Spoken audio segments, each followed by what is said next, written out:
Welcome to Center of Light. Om Sri Saram Guru Devadatta. Center of Light Foundation, your station for divine unfoldment and reinforcement.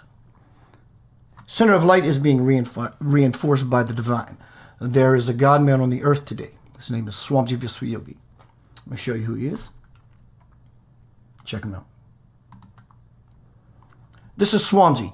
On your left, you see what looks like could be Moses sitting on this throne. And in the center, Swami walking as if he's gliding on water. And all the way to the right, you see Swamiji sitting in this chair with this light phenomena coming from his body. This is not Photoshop. Please do not desecrate the sacred. So this is what's going on with Center of Light Foundation by being spiritually supported by Swamiji. He gave me the blessing the other night. Go forth, Keith, and do this thing. So I said, grateful. Welcome to Center of Light tonight. My guest is Mr. Dale Allen Hoffman, and we're going to be speaking about some of his work. I came across Dale on YouTube a while back. Really enjoyed his word crafting, his place he comes from inside where he delivers. His passion is fire. So much so, I sent him an email, and time went by, and he finally contacted me, and he said, how about tomorrow? I said, let's do it. And here he is. Welcome to Center of Light. Let me get my little notes here. Dale, I've been posting Dale's websites and merch and YouTubes and these forums. Go stomp all over his page, make a big stank. Let him know you're ready to get into the navigating the cosmic shift. Reverend Dale Allen Hoffman is an ancient Aramaic wisdom keeper, mystic, an energetic healer revealing long-suppressed ancient secrets and healing modalities.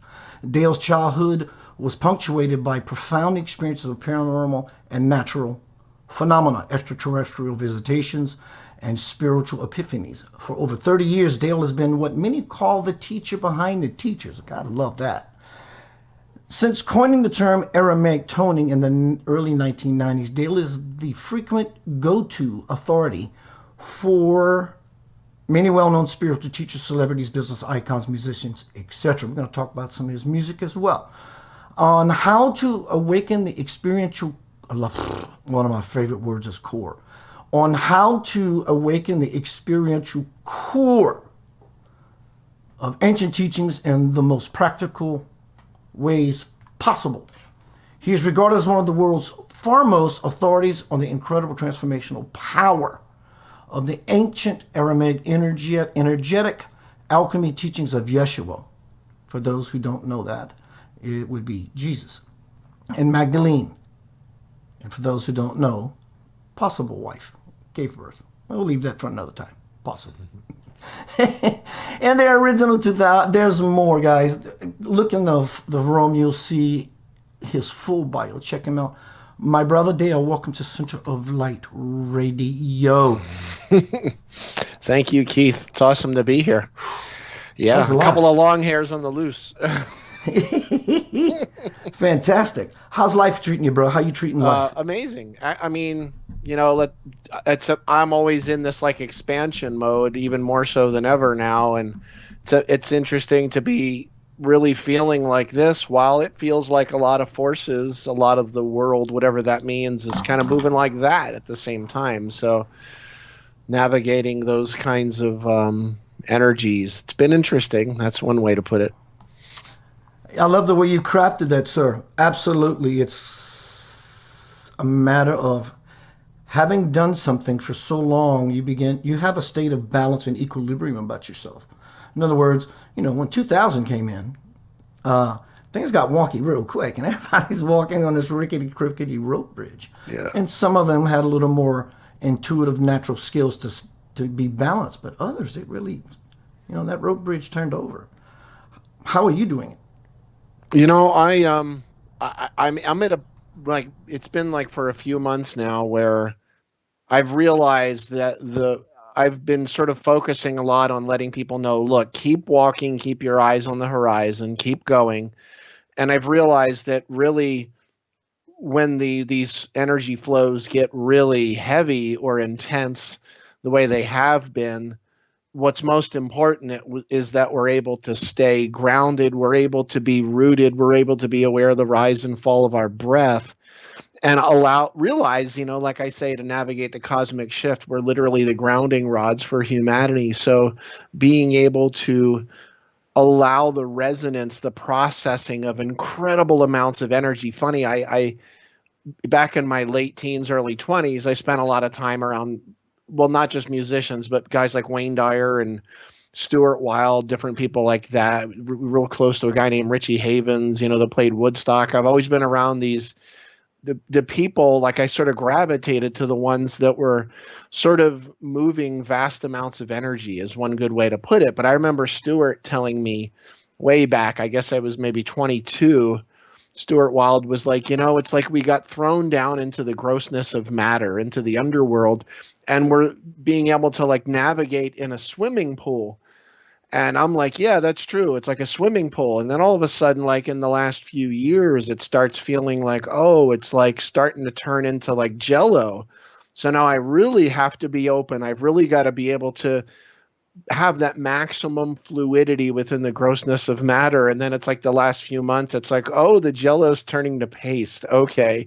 So it's like it's all about really just being open and not biting the hooks of the divine play, the cosmic drama, as Yogananda would call it, not easy. Yeah, the Leela is not so Yes, funny absolutely. when you're unaware, but when you're aware, you can we learn how to get out of the riddle.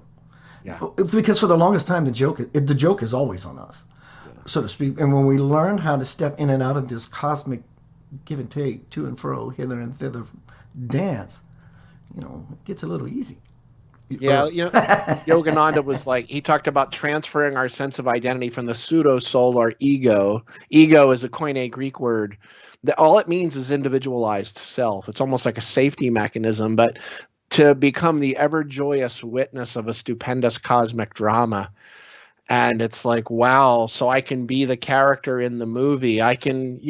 Funny, my wife and I came back from Europe a couple weeks ago, and I'm watching a movie on this little screen this big. It was The Big Lebowski, of course, because I am an official Dudist priest in the Church of Latter-day Dude. And that's true, actually. But I love it. Watching this movie, like on a little screen on the seat in front of me, and every once in a while, as tiny as it was, the frame would fall away, and I'd be in there, and I'm right there with the dude and Jesus and all these different people, and then I'd go, whoa, hold on a second, like I'm watching a little tiny screen here. I'm not actually in the movie. But imagine if you're surrounded by it, and it's above you, and it's seemingly behind you. And imagine that you're so fully immersed in it that it's even easier to forget that you're in a movie. But when you wake up and you start to realize, hold on, I can shift this and I can move this from here to here. And I'm not just one of the characters, I'm all of the characters. All of a sudden you start realizing that what you're looking for is what is looking. And when that started uncovering for me, I can't say life was just easier, but it sure was clearer in so many Was this things. what happened when you were 7 years old? Well, when I was 7, there was so much happened that year. It was 1979. And I mean, I had an experience literally it was vacation Bible school. And I used to spend all this time outside in the woods. My parents had just gone through a really intense divorce. And we were my brother and sister and I were kind of flopped, side to side, like take sides, etc., which I didn't want to do. I was the peacemaker. So I spent all my time out in the woods, out in nature, encountering beings, encountering phenomena that some of it I still understand, or I get today. Some I still don't know exactly what happened, but I was at in a Methodist church that I grew up in, and they were in vacation Bible school. It was like June or July of 79. And all the kids and the teacher are talking about, like, lay up for yourself treasures in heaven where moth and rust do not destroy in the Bible, talking about Jesus. And I'm like, I was confused because everybody's talking about heaven as like this place you go to after you die. And I'm like, well, yeah, I've seen him mention that a couple of times, but it sure as heck didn't say that all the time. To me, it seemed like he was talking about something, even as a 7-year-old. I'm like, it seems like we should be living more for now rather than some kind of, what I would now call brownie points in the future. And I remember looking down at the Bible, which is sitting on my bookshelf in my office here, and that exact Bible. And all of a sudden, I literally saw, the only way I can explain it is like layers within the page. Like I'm looking down at the words, and within that, there's different languages. There was 4 different languages besides the English in layers, kind of in like indented, almost like an outline in different colors. And Would it be fair to say it was an encryption of some sort? yeah, Obviously, it's it's encrypted funny. I beyond the mean, it normal. was like I was seeing codes almost, and what I would at least say now is that, and encryption's a very good way to put that. And I looked down and I realized there was like a glow to the page. I remember putting my hand over it. I didn't feel any heat. And I'm just staring down at this page. I'm not really comprehending what I'm seeing. And then I look up and I realize the room is dark and there's nobody in it. And I'm going, and I hear voices, and I remember looking toward my left, and the teacher was there. And she's in the doorway, and I realized all the kids are outside in the hall, and she had turned the light out, and she's looking at me, and I'm assuming my face was white as a ghost because I didn't know what was going on. And she looked at me like I was guilty, and she was like, "Are you coming?" She was this one kid's mom, one kid that was in the class. And I'm like, and I remember standing up, walking down the hallway, walking down the brick steps, going to the back of the church to this like baseball diamond. And I'm looking around at the trees. And it's like the trees were whistling, but there wasn't a whistle. There was like these dancing lights, but there was no lights. The best way I could explain it is almost like I sort of got my little stereophonic back in the 70s tuned in perfectly to the sound that I thought was great. And then someone just comes and pulls a blanket off of the speakers that I didn't know was there. So now I identify that as presence. And there's this openness and hypersensitivity, hyper awareness. And I look over at the lady, the teacher, and she's still looking at me like, what did that kid do? Like, I know I look like I got my hand caught in a cookie jar. But that was the beginning of experiences that I was having in the woods with animals. I was having visitations, everything from extraterrestrial to transdimensional. I was having these Jesus experiences that I had nobody to talk to about this stuff, to be honest. I mean, I remember one time I heard Sammy Hagar talking about at one point, I think he was younger in his life, and he had all these great experiences like with his father when his father passed and they found him dead under a park bench. All these different things happened. But I remember him talking about waking up and some kind of being was in his bedroom and it had him hooked up to some kind of device. And there was like some kind of craft like a quarter of a mile down the road, and there was like a cable running to it. And he had this distinct memory of that. And the odd thing about that is I'm like, wait a second, that's some of the stuff that was happening to me. These beings would show up, the walls would become like Wonder Woman's invisible jet. I'd see the walls of the house, but they'd be like glassine. And I didn't know what any of that was. I would wake up with marks in my arm and feel little things in there. That happened 3 separate times. Even to this day, all that hasn't been totally clarified for me, but I did realize that I didn't talk about this stuff much until my first book came out. I realized something was different and I didn't have anybody to talk to about it until I was in my 20s. I had friends that were in their 80s and 90s that I finally could talk to about these things. And they're like, you're not as weird as you think you are, and I'm like, oh, well, maybe good, maybe not. But, it's been an interesting life, to say the least. Wow, bro. Let me ask you this. We talked a little bit in the green room about you being a musician. Is that something that you took too early in life, or? Oh, yeah. I was, 10 years old. I didn't really start, I guess you could say, woodshedding on guitar until I was 12. Woodshedding. When I was 10, my mother got me this like Sears Roebuck $30 special where the strings are like 5 feet off the neck and, off the fretboard. And So I learned the hard way, and I'm plodding through classic rock, 70s rock, early 80s stuff. And finally I went out and got like a Les Paul knockoff. And it was amazing because when I started with a super, super distortion, is that a Seymour Duncan pickup? But anyway, It is. I or maybe it was a DiMarzio. But anyway, and all of a sudden that's it. I'm full on, and I'm playing like every waking moment of my day. I'm able to express things that I couldn't express in words. And then by the time I'm 15, I'm playing with bands with guys that are in their 20s. And I'm like this bizarre little hotshot guitar player. It's funny when people hear like what I'm doing now and they haven't seen me in 20 or 30 years. They're like, all right, wait a second. Dale's doing what? The guy that would like play guitar with his teeth, light his guitars on fire, have dummy amps on stage that he would kick over and knock over a la Pete Townsend. I mean, I was always doing this crazy stuff. And they're like, he's doing what now? And they're like, it's going to take me some time to come into, because I didn't really talk about it I had one friend, my friend Mike, that I've known for 40 years as of the summer. But even some of my other best friends I couldn't talk to because I would mention Jesus or the Bible, and I wasn't religious in that sense. And they would go, like literally make these vomiting sounds. So I kept to myself about it. But I kept at it. And the music, though, intriguingly, even now, like as I speak, when I'm in front of a group of people, it's my awareness of the energy, of the ecstasy, of the rise and fall of music, of everything from extreme metal down to Eric Satie, or like really amazing classical. That I felt blessed that my music teacher, even in kindergarten, was brilliant enough to introduce me to classical music through cartoons. So, Let Me Cut Your Mop and all that, Bugs Bunny, Looney Tunes, all that. All right. And all of a sudden I'm like getting into like the William Tell Overture and Stravinsky's Firebird Suite and all this stuff when I was really young.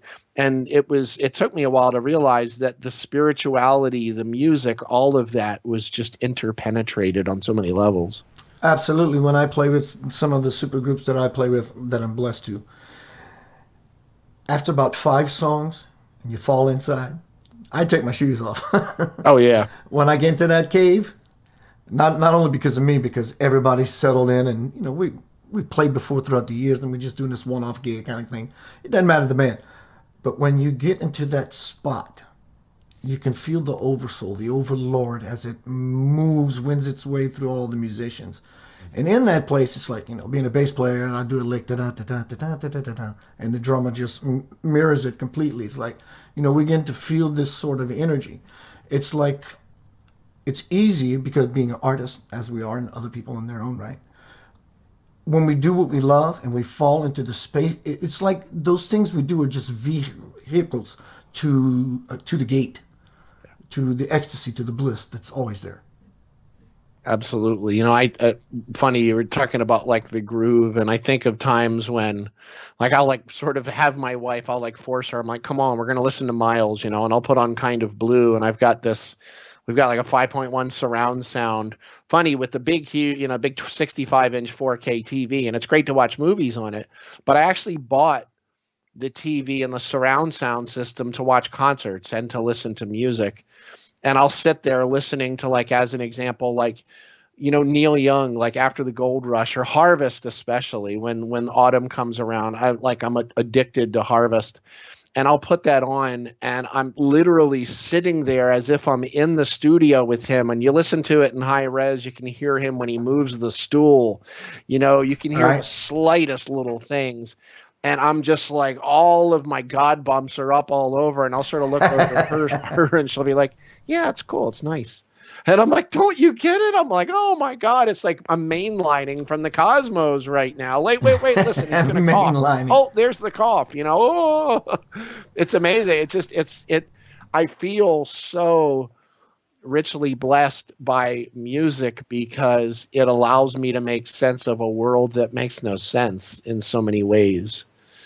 And the toning, when that started coming into my life, not it was I think even if I wasn't a musician it would have, but when I started realizing I could use just my own voice to shift my awareness in a matter of 2 or 3 seconds, and it was like whoa. And I was doing that when I was a kid laying back in streams, and there was this, I've got a whole a book called The Tunnel, or a chapter called The Tunnel of Streaming Light in my book, and I talked about it was this like a, not a cul-de-sac, what do they call it? A culvert, like an irrigation tunnel that goes under the road between our house and the farm across the street. And I would sit in this thing, and it had these ridges, and I would go, whoa. But because of all the ridges, all these different voices would come back, and I'd lose sense of which voice was leaving and which one's coming back. And I'd have these epic experience, and I'm sitting crisscross applesauce Indian style, meaning lotus, but I didn't know it was lotus. And I would sit in the woods and listen to the music of nature, again in the lotus position, like I say, Indian style. I didn't know it was lotus. I didn't know I was meditating. I didn't know what I was doing. I just was communing with nature, and I'd be out there in the beauty and the silence, and then I'd come back and I'd lay back and I'd put Kiss Alive 2 on, and I'd lay back on the floor in my basement with these monster speakers surrounding my head. I would have one on each side and 2 on top, and I would just lay there as if it was like the hottest bed in the world, Kiss, and my body would light up. And all of that, like as I speak and as I write and as all these different modes of creation are happening, the music's always there. It's always there.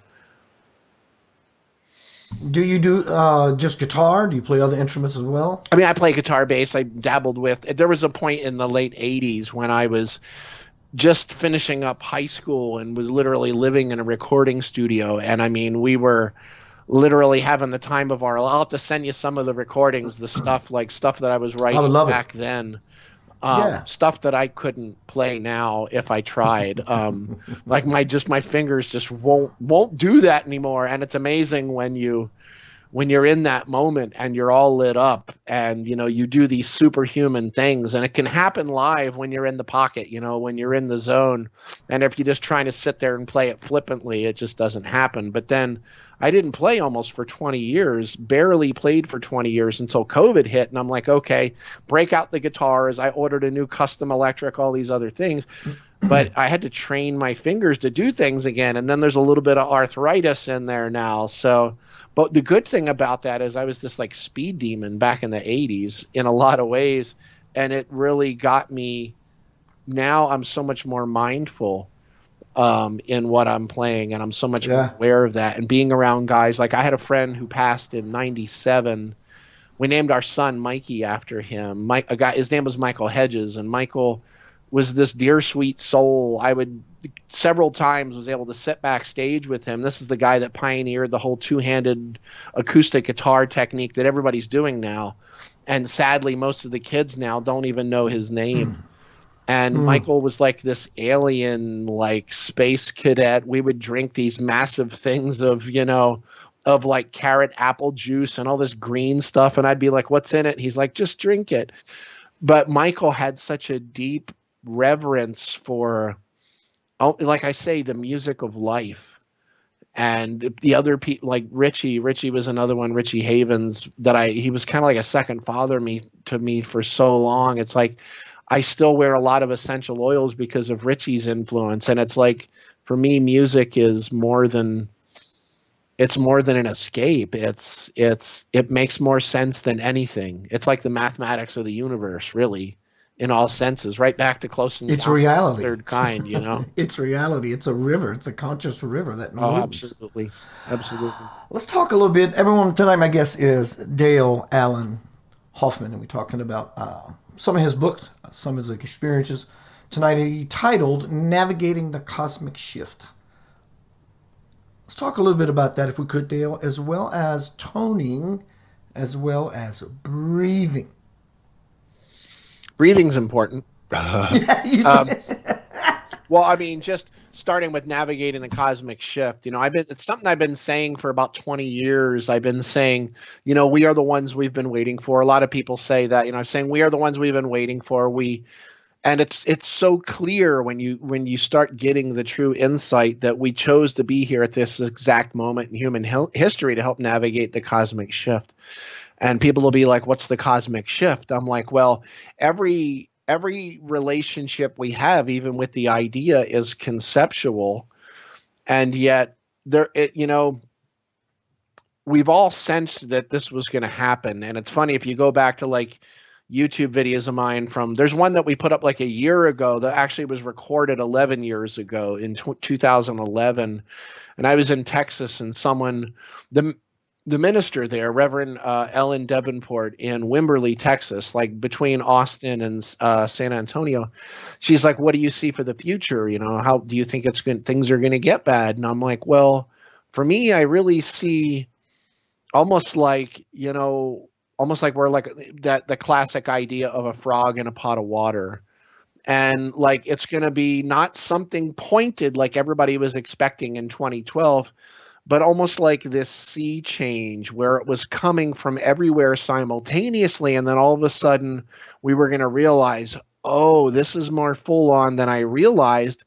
We were expecting these sort of jagged shifts, but with this kind of, whether it's the Kali Yuga, whether we're getting to the end of an oblong sort of like hairpin curve, like on a roller coaster, whether it's something that I call equidistant expansion, where I feel like I keep having these visions where everything's, I have my Hoberman sphere, everything's expanding equidistantly, kind of like what's called an expansionary constant with the Big Bang.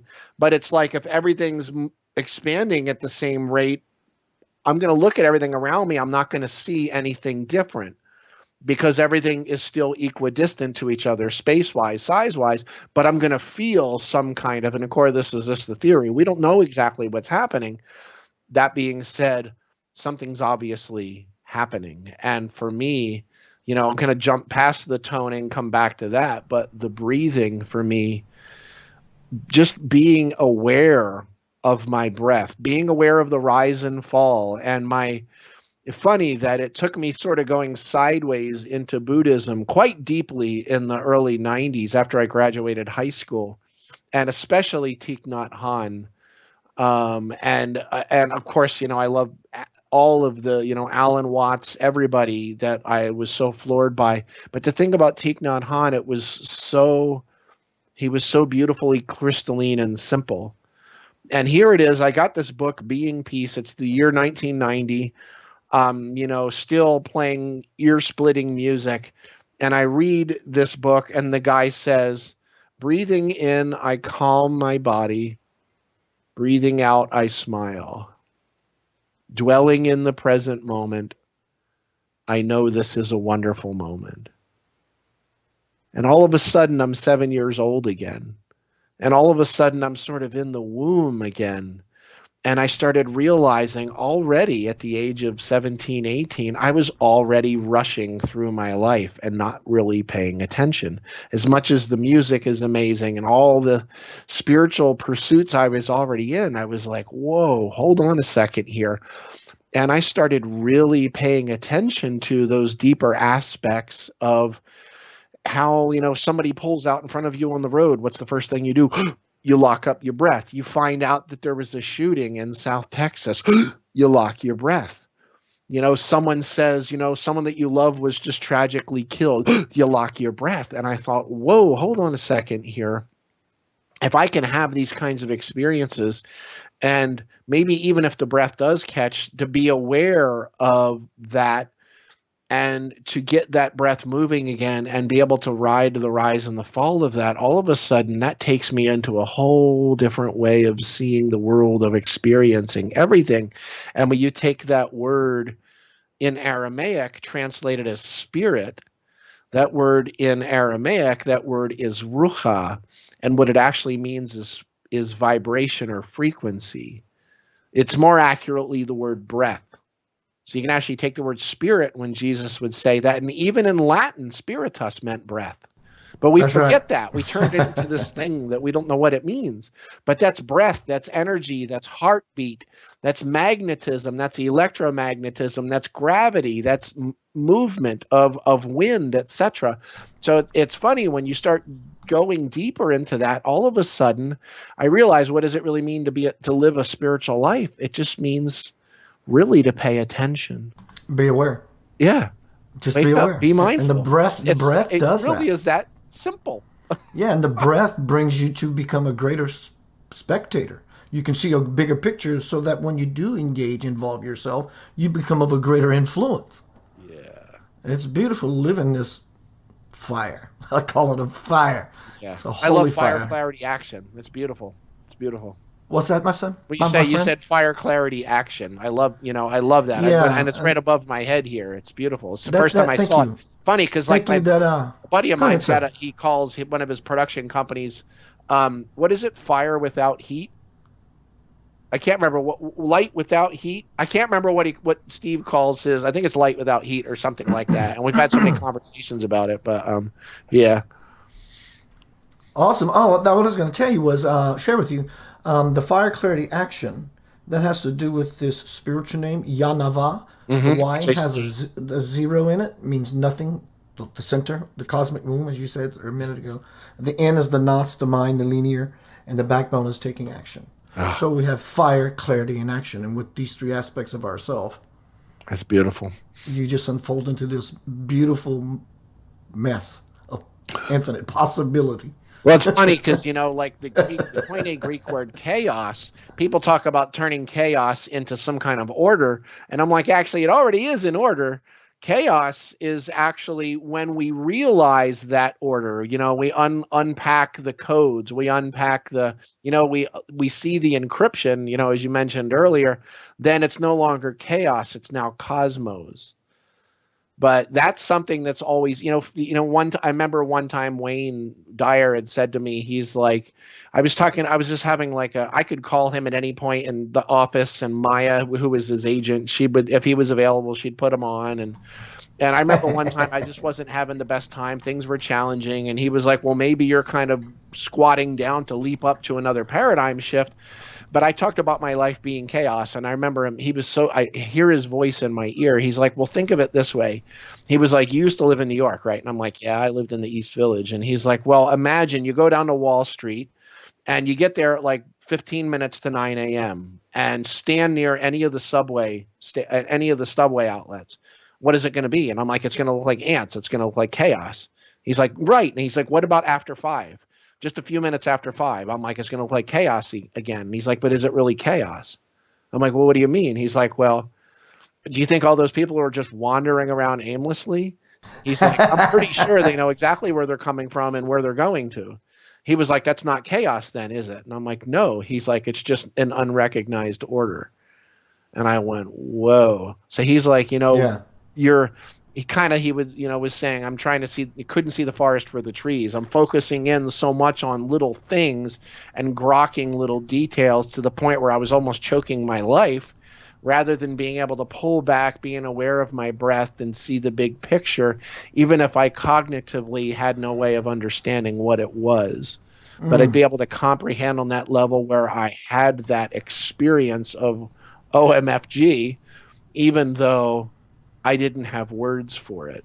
And that's where the toning really came in for me as well. A lot of times. Let me pause you there, my friend. Let me add this and ask you. Something. Let me ask you this question, my friend. I love that. It's definitely, if you want to expand your consciousness, your awareness about yourself, breath is the catalyst to do that. It opens you up, it keeps you present, it helps you to soften up all those wonderful qualities. But I used to do this program, lack of a better word, many years ago called rebirthing, using breath deliberately and powerfully. It's hyperventilation is what it is. People say, how long do you think it takes? It takes however long it takes. It can take 2 hours. Do you think it's hyperventilating? Because I tell you what, the experience I had on it just means hyperventilate means is you're breathing, in an expanded state, hyper state. Right. Is what it actually is. It's a form of breath that Leonard Orr developed rebirthing. Right. But it actually goes back thousands of years. We don't even know where it comes from.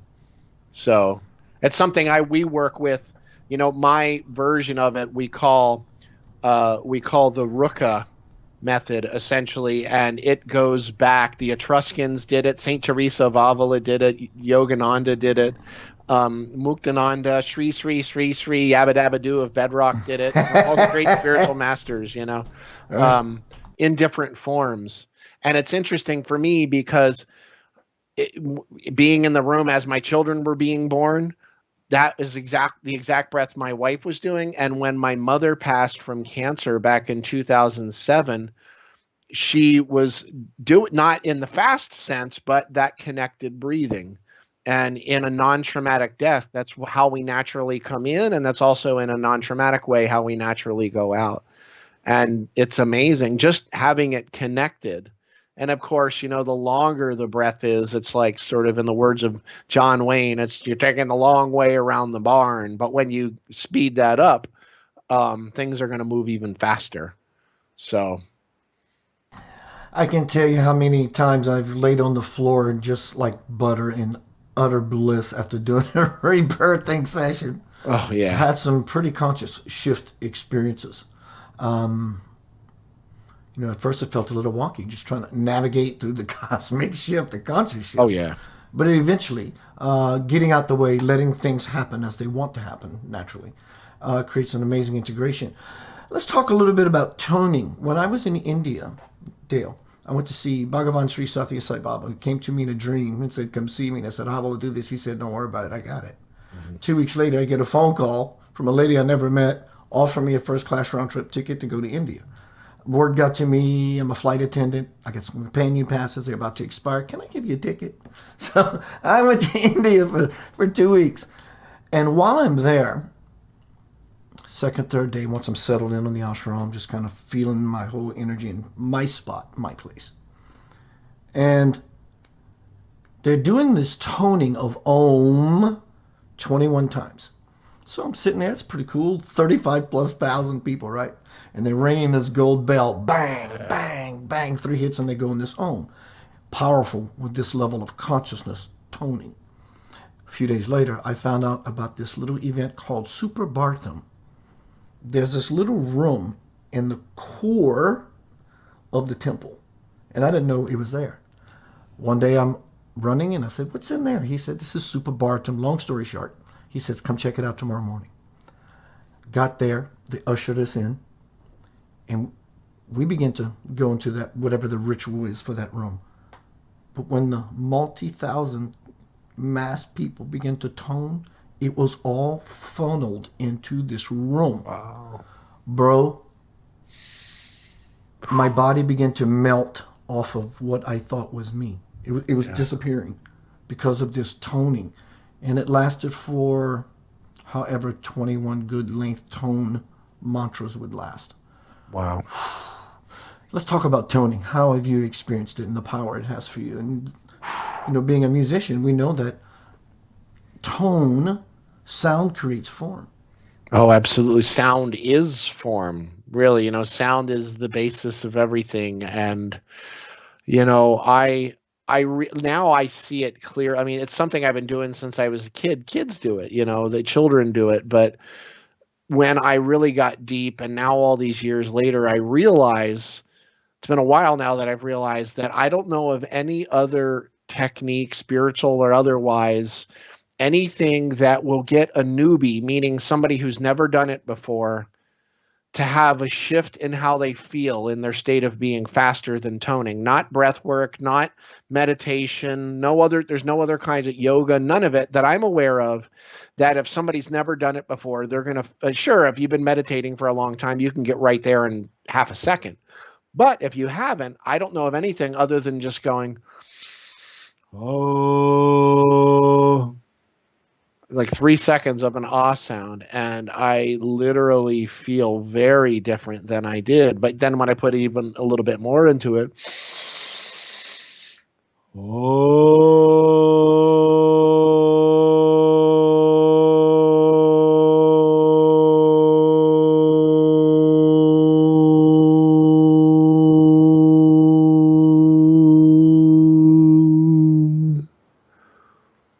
it's an entirely different world. Now. And I'm using a combination of breathing, which is part of it. I'm meditating, which means to focus on something, and also the tones themselves. And when I started applying like ancient languages, especially the Aramaic, to the toning, and digging deeper into, the Egyptian. I always have the Eye of Ra on, funny enough, and the Tree of Life. I just gave my Tree of Life to the Stone Circle at Avebury when I was there in the UK a few weeks ago. So my Tree of Life is not on, but instead of wearing a Christian cross, I wear the Eye of Ra and a Semitic Tree of Life, just to remind me that the cross is somewhere in the middle of that without addicting onto the religion part of it. But it's incredible. It says, like, Yeshua, before he would heal, he would say Ith Fatach, which is funny because Ith Fatach is the patah sound in Aramaic, means open, and it means to be open. But even funnier, most people don't realize that Ptah is an ancient Egyptian god. Not really going to go into that here. And here is invoking this Egyptian god. But it also said he would look up toward, this is in the Bible, he would look up toward the heavens, look up toward Shemaiah, which is the same word as sky, which is our 11-year-old's name. And he would look up and he would make an audible tone, an audible sigh. When you start looking in the Pistis Sophia, it literally says that he would put his hands up and look to the sky and tone. And it's funny that in the culture back then, it was quite common. And then, of course, it got pushed off as being heretical and Gnostic and all those other kinds of things. And crazy enough, it was actually preserved in Sufism, which is now a mystic leg of Islam, which at that time was actually connected to Christianity. And it was actually preserved better in even more modern ideas like Rastafarianism. All these other places preserved the toning where Christianity, basically strangled it out. And it's amazing, though, those simple tones, like if I just use like a simple phrase, like the beginning of the Gospel of John, Bereshit etowihwa milta, wahau milta, etowihwa loet alaha, walaha etowihwa hal milta. There's this vibrational thing that's happening, and if you start looking at the letters, you can define it by letters rather than words, and each of the letters had a particular meaning that were expressed through hand signals and sounds that connect in with Egyptian and Proto-Semitic and all these other languages. And I went down all these different wormholes until I started realizing, wait, these aren't really wormholes. This stuff's all connected. It's all connected together. And then you look at, Abraham in Hebrew Aramaic, what was his original name? It was Abram. It was Father Ram. Well, that's Kashmiri. That's not even Hebrew, his original name. So now we're going back over to India again. And it's funny because it took me a while to realize that the people that were the supposed biblical experts didn't have a slight clue about any of this. Bless their hearts. I love them all dearly. And there's some amazing ones out there. John Shelby Spong, Marcus Borg, bless his heart, Elaine Pagels. There's some great scholars out there. But the ones that the official Christian church holds up as experts are the ones that they indoctrinated. And all this other stuff that was there 2,000 years ago had been stripped away, and it had been bought and sold and written on a piece of paper as the Word of God, when 2,000 years ago, something written on a page as the Word of God would have been considered a blasphemy. The Word of God is what speaks as you, through you. It's what wakes you up in the middle of the night with the amazing ideas. So there's just so many layers to it and so many different directions. It just shoots out all over the place. Earlier, you were talking about how energy is expanding exponentially. Absolutely. But do you think it's also turning within itself? In other words, it's not only just expanding out, it's just it's tumbling, clothes in the dryer. Well, it's funny because there's the RNA, DNA. There's so many. I can go off into so many directions right now. Let me calm myself down.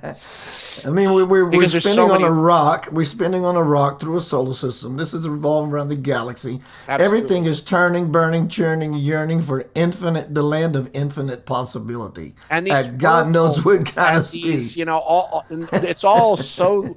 Like you go to guys like Brian Greene, or there's certain people that are on such a cutting edge with what's really happening. Not that we really have a clue, but what's amazing in all of that for me is that when my heart's open, I'm really able to realize that when I'm really at the core, when I'm totally and completely present right now at the center point, and my awareness is open, I'm also simultaneously surfing the leading edge of the cosmos. Right. It's like being fully here now is what takes me out to the leading edge. and puts me out there on the edge of the expanse, and it's all twisting and turning. It's like we have ideas like the eye of the needle, or Yeshua would say, I am the gate. Without even going into the word I am, he wasn't talking about himself very clearly. But all of these ideas, the word gate is tareya. What it actually means is portal. But what's funny is, literally, the way he was teaching was that we live life inside out and backward.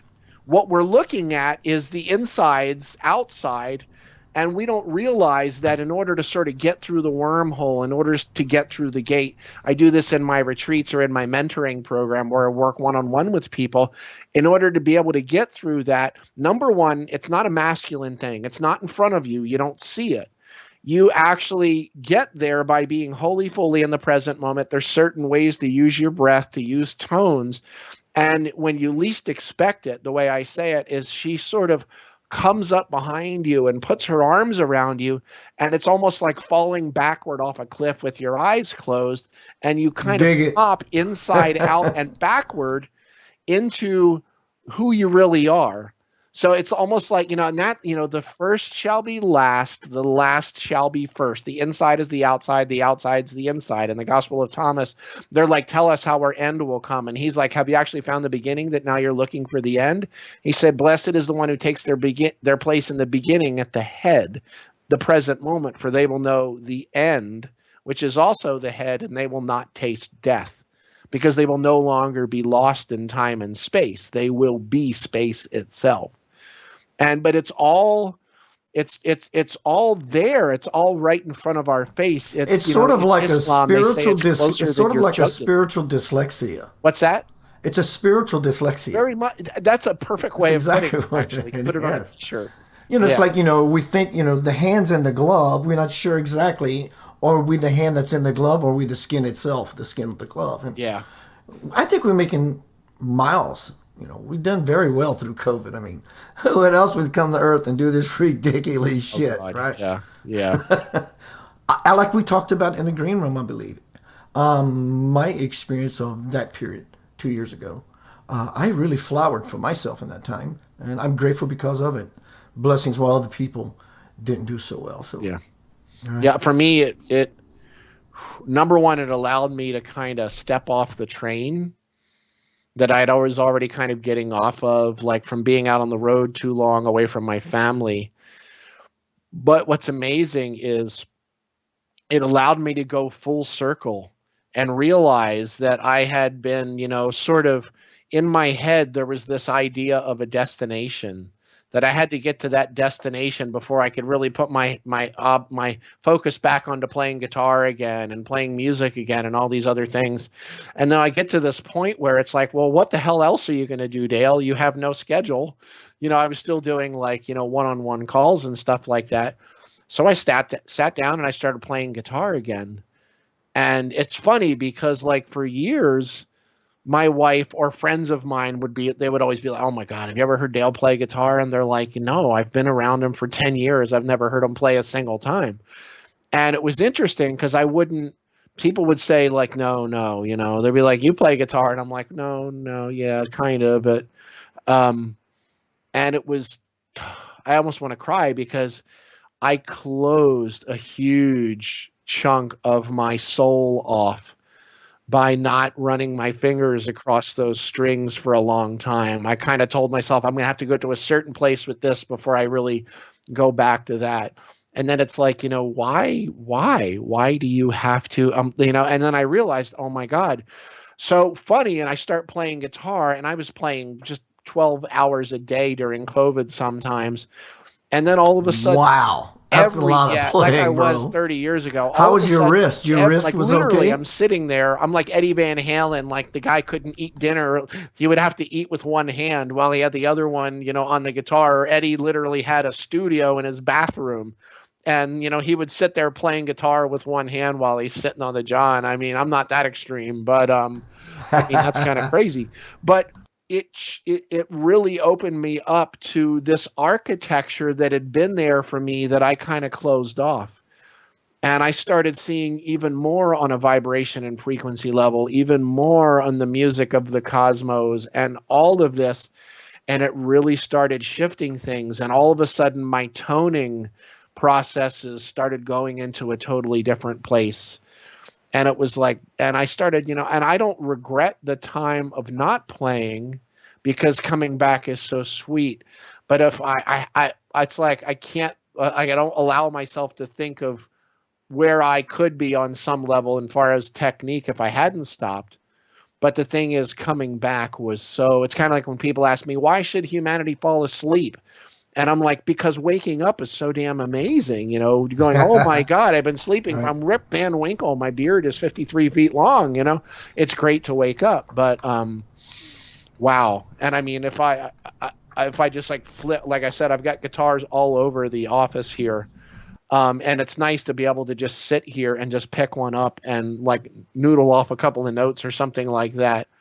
Or I'll just go out and sit on my front porch. I live in the middle of West Asheville, North Carolina, and we got a couch on the front porch, and I'll just lay back and just start playing. It was a joy that I shut out of my life. Yeah. And I'm not going to do that again. So, like we talked about earlier, you and I, I'm at the place where I'm definitely going to exit for a while. Truly. Yeah. Like we talked, I've done it for years. I still love it. I play once a month live, twice a month live with a bass and a rock band. And it's cool when I'm there, and after about, 7 or 8 songs, I'm like, I just don't feel that luster anymore. So maybe I need to go into the cave for a while and kind of forget it's there. And maybe I come out breathing again and supporting its presence. And it's a gift to be able to sit and create. Did you create a lot of music? Not so much during COVID. Just in general, over the course of your life. Rediscovery. And like it's funny, like when you don't play for a long time, creativity, it wasn't really in my fingers functioning. That's fine. All that. It was almost like allowing yourself to dream again. And I mean, Cert is going and playing a song. Sure. No problem. I can, blow out Hendrix or whatever, Zeppelin or something. But it's like, it's funny, like about maybe a year ago, I posted a video of me from like 88 or 89 with a couple of my friends playing Heartbreaker from Zeppelin. And I was playing the guitar solo, although I couldn't do the bend behind the nut. I had to use my whammy bar because it was a locking nut. But anyway, just this random video in the middle of all this Aramaic stuff and ancient texts. And then all of a sudden, here's this skinny kid with a 32 fret custom guitar, this crazy guitar that I was playing, and doing all this crazy shredding stuff, on this like classic rock song. And it was funny. People were texting me going like, I had no idea you could play like that.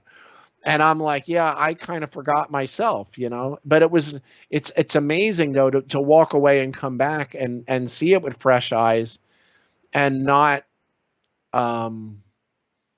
just really to be able to appreciate it. And it's just, oh, and people are always, everybody's constantly like, oh, you should join a band. And I'm like, I have that urge to want to rock out on stage. But when it actually comes to like joining a band and doing all the work of all that kind of stuff, I don't know if I want to right now.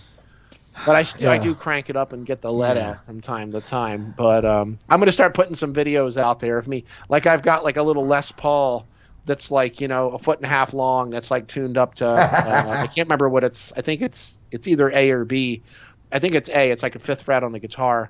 And I mean, you can like really go crazy on that thing. I've got custom electronics that I put into it. I went and rebuilt the wiring in my guitars, put a Screaming Demon in my one of my older guitars and stuff, the George Lynch pickup. And it was just great. It was like but simultaneously while all that's happening, I started ruminating about being 7 years old and all the spiritual experiences I was happening. And COVID, I mean, we actually got it around Christmas, and it wasn't a fun thing. But even that had a certain blessing to it because we were flat on our backs for 3 days, and it forced me to kind of stop and just lay there. And thank God we made it through. A lot of people didn't. So I'd love to say, wouldn't love to say. I mean, I know I could probably say 2020 was an awful year. It was definitely different, but honestly, the experience of it slowed me down, and in a lot of ways, I woke up whole new levels of my being. So, very much so. Brother, what's coming down the future for you? What do you got going? Well, man, the hard part for me is not focusing. It's I have so many ideas. What I'd love to do is write some more books, but the thing is, I've been so busy, I haven't really been able to and I've got lots of ideas for those, including one called Navigating the Cosmic Shift. But what I've been doing right now is focusing in on my mentoring program. That's where I work one-on-one with people. There's stuff about that on my website. But I'm also in the process of I've been studying filmmaking, Dig it. starting to move without doing much in my videos yet, although I put one out a couple of days that had a lot of those qualities, the toning one from Glastonbury, but starting to move toward turning as an example, starting with the videos on YouTube from being just a talking head to me filming all this different footage and making them little mini films with like a sort of a subject in each one. And then I mean to offer this while I'm thinking about it. This is what do you call that? A timestamp. Mm-hmm. Remind me when we're done. I have something for you. I want to send you two Cool. links to some. We'll talk about that later. Awesome. So yeah, I mean, I just it's a combination of that, and I got to say too, this isn't exactly work related, but in a way it is. My beautiful wife is like 3 weeks away from giving birth to what would be our fourth child, but our oldest daughter, who turned 23 today, her and her husband, despite how much they've been trying, blah, blah, I don't want to hear that about my kid, but they haven't been able to have a baby. So this is mine and my wife Loretta's baby. She's going to be born in a few weeks, but our daughter and her husband will be raising her as their own. So, I mean, that's a big shift that's coming right there. But in terms of my work, what I'm really starting to focus in on is I've got several, like I kind of experimented last year with an Introduction to Aramaic Toning video course. I'm going to start doing a bit more of those and getting a lot of my works, out there, basically on the video level, because I've already got like 30 CDs worth of audio programs because I recorded everything I did. So when magic happened, I had it. And then it got to a point where it's like, Dale, I think you have enough audio programs. So then I started now focusing on video. We got a retreat coming up in July in North Georgia, the North Georgia mountains. We're going to be doing like water blessing at the base of a 100-foot waterfall, the intensive breath work that we do. It's like a 4-day, 3-night complete total exit from the world. We're actually even going to get people's commitment to not go on the internet or text for at least Friday and Saturday of that weekend. Commit to be totally off the grid in that sense. And it's like, if you have an emergency, somebody can get a hold of the retreat center and you'll be fine, just like before you had a cell phone. But that's going to be a pretty powerful. That sounds interesting, man. That's awesome. It's the third weekend in July. It's the weekend of the feast day of Mary Magdalene, and it's actually called the Second Coming of the Magdalene Fire, which is what I really view the second coming of Christ, not in the level of even of a person, obviously, but on the level of all of us, but bringing the feminine back and bringing the feminine fire back, because that feminine fire terrified men 2,000 years ago. It still does now. And, it became 99.9% Jesus, and the rest was everybody else, including the women. Mary Magdalene was pushed off to the side. She was called a slut. Mother Mary was pushed off to the side. The only way she could actually conceive was if it was immaculate. All these things happened that, that's the only way they could talk about the feminine. Well, obviously the feminine is coming back into balance now, and I'm honored to be in the middle of helping people. It's the sweet become spot. aware of it. Oh, absolutely. It's the sweet spot. Absolutely. It's the zone. It's the sandwich. It's what we all really want. Well, we are it, but we just gotta find a way to stretch the mind open and get the monkey out. And I don't mean kill the monkey, right? You can't kill the monkey. You don't want to kill anything. Just understand who you are from soul to bones. And what's that, my brother? It's like people are like, I want ego death. I'm like, yeah, then you're going to be walking out in front of vehicles in the street and you're going to slobber on yourself in the grocery store. Right. As a matter of fact, you won't be in the grocery store. You'll be sitting in a chair staring at the wall. So I don't think you want an ego death. No, you just want to have a more healthy relationship. That's a little closer to what you're looking at. So I enjoyed my time with you, bro. It's awesome. Come back anytime. Center of Light group that I think you joined today has a large audience. Please feel free to use that room as if it belongs to you, because it does. Awesome. Cool. Hang out with me a second. Got a minute? Absolutely. Everyone, tonight, my guest tonight is Mr. Dale Allen Hoffman. We've been speaking some about his book, some about this, some about that. Ultimately, believe it or not, we've been speaking about you, me, we, all, the one and all in the one. 4 things that exist, you can never change. You exist, you can never change that. What you give out, you get back. One is the all is the one, and nothing ever change. The only thing that will never change is change itself. It's not really that hard. Try a little too hard, you overshoot your spiritual objective, your target. Where are you going? You ain't going anywhere, my friend. Except further within. See you soon.